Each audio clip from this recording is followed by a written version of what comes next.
مرة شركة هواوي نشرت صورة دعاية لقوة الكاميرا في واحد من موبايلاتها، لكن الناس اكتشفوا ان الصورة متاخدة بكاميرا كانون اصلا مش كاميرا الموبايل ده، بسبب ان الصورة كانت فيها بيانات الكاميرا.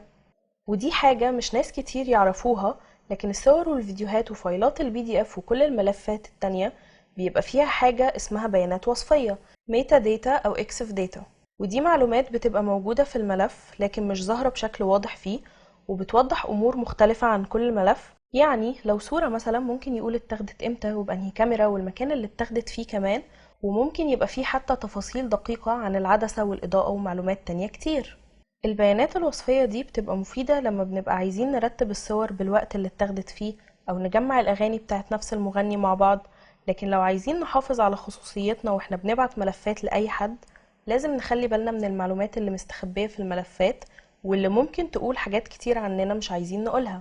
في برامج كتير بتساعدنا نشيل البيانات الوصفية من صورنا قبل ما نبعتها لحد، زي اكسف إريزر على اندرويد، وميتا داتا كلينر على لينكس، واكسف كلينر على ويندوز وماك او اس. دلوقتي مفيش معلومات هتستخبى في ملفاتنا بعد كده.